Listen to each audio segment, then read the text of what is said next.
How do you do? My name is Steven. I'm a boot here at Wheaton Labs in western Montana, and this is a continuation of our series of sunchokes or Jerusalem artichokes. Our big question that we're asking is, how big is the season for sunchokes? We did a video at the beginning of September, and that's where I was saying, it's an edge case. Maybe you want to use them for soup. Well, now it is early October. It is now Tuesday, the 7th of October. With all other things, the location and the amount of moisture, the amount of nutrients in the soil, all those things are relatively equal when we compare it to last month's harvest. So we'll take a look at a couple plants from this month and see what has changed. Let's take a look. Here we go.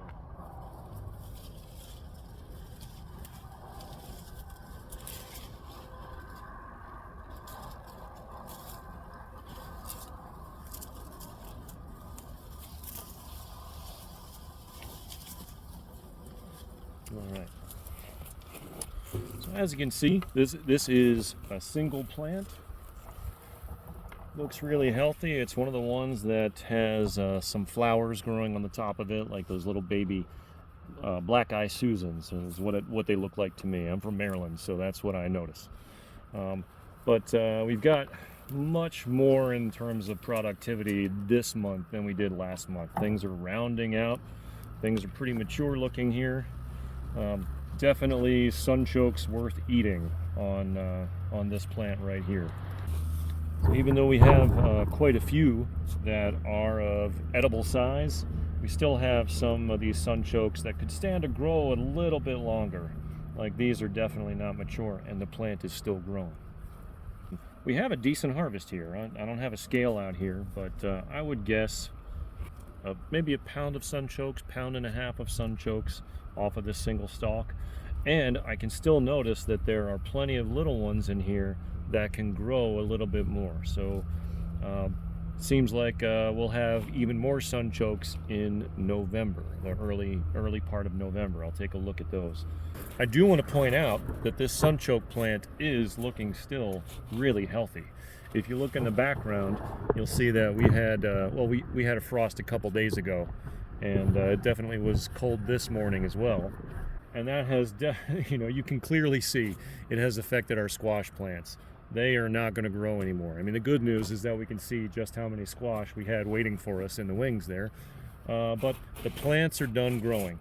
I would say, if you look at these sunchokes, there's no indication that frost has affected them at all.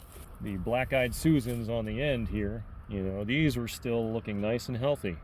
So they are very frost tolerant, at least based on what we can see here, and the stalk is pretty impressive. This is it's about the same diameter as my thumb, and we got about a pound and a half of sunchokes out of this. So that's my estimation here. So if we set this down here, this knob of sunchokes is in excess of 2 inches long.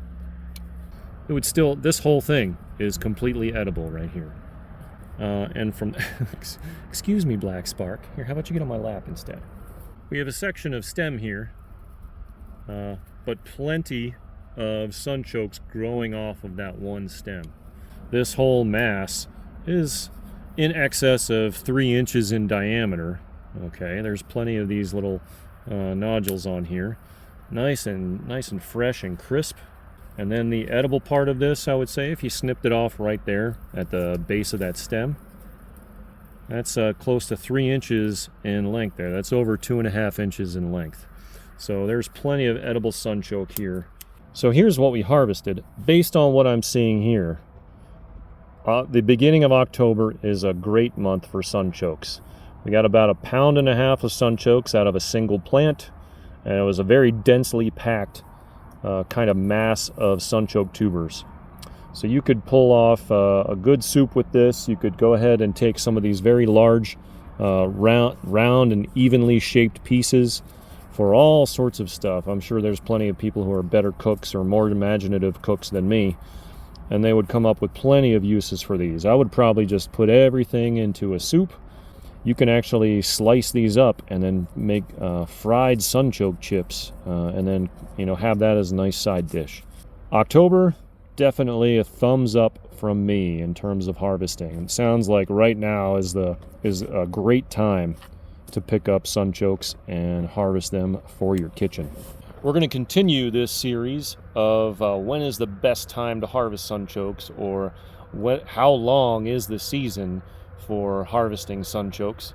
And I'll start up another video, so look for something in early November to talk about what the sunchokes look like around that time of year. But anyhow, thanks for watching, and I hope you enjoy your day.